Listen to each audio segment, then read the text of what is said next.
টানা বৃষ্টির কারণে বন্যার শঙ্কা দেখা দিয়েছে সিলেটে। সিলেটের বাসিন্দারা জানান, ভারতের আসাম এবং মেঘালয়েও ভারী বৃষ্টি হচ্ছে।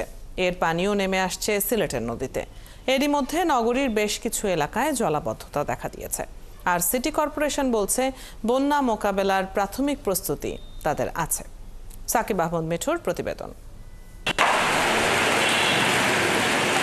সিলেট জুড়ে বৃষ্টি শুরু হয়েছে বৃহস্পতিবার। সেই থেকে টানা বৃষ্টির কারণে জীবনযাপন অনেকটা অচল হয়ে গেছে সিলেটবাসীর। প্রতি বছরের মতো অতিমাত্রার বৃষ্টির কারণে নগরীর হাওয়াপাড়া, জিন্দাবাজার, খাস্তবি সহ বেশ কয়েকটি এলাকায় এরই মধ্যে সৃষ্টি হয়েছে জলাবদ্ধতা। মোটর বাইক নিয়ে এখন কিন্তু এই দিক দিয়ে যাওয়া যাবে না, এখন বিকল্প রাস্তা আমাদের বেছে নিতে হবে। এখানে মানুষ আসে নামাজ পড়ে, কিন্তু এই যে জোহরের নামাজ পড়ে আমরা পড়তে পারি না, কিন্তু এখানে এসে আমরা দোকানে পড়তে হয়েছে।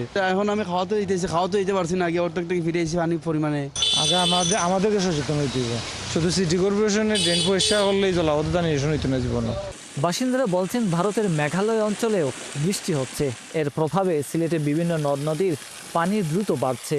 বিশেষ করে সুরমা ও কুশিয়ারা সহ প্রধান নদীগুলোর পানি বিপদসীমার কাছাকাছি পৌঁছেছে। কানাইঘাটে সুরমা নদীর পানি বিপদসীমার 1.13 সেন্টিমিটার নিচ দিয়ে প্রবাহিত হচ্ছে। পার্শ্বমান যারা ব্যবসায়ী আছে তারা খুবই বিপাকে পড়েছে এবং টানা বৃষ্টিতে বন্যারও একটা আশঙ্কা আছে। সব মিলিয়ে একটা খারাপ অবস্থা।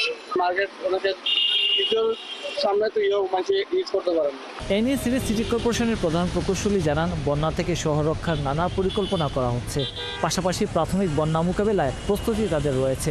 সুরমা নদীর পানিটা যাতে আবার মহানগরের ভিতরে প্রবেশ করতে না পারে, সেই জন্য এটার মুখে আমাদের আউটফলগুলো, গোয়ালিছড়ার মুখে একটা আউটফল, মালনিছড়ার মুখে একটা, তারপর আমাদের বৈঠাখালের এখানে একটা আউটফল আছে, কুশি নদীর এখানে আছে। 4টা জায়গায় আমাদের আবার স্লুইস গেট দিতে হবে, যাতে করে নদীর পানিটা আমাদের শহরের ভিতরে না ঢুকতে পারে। আবার এই ভিতরে পানি যদি বাড়ে, সেটাও আমরা পাম্পিং করে সুরমা নদী দিতে পারি।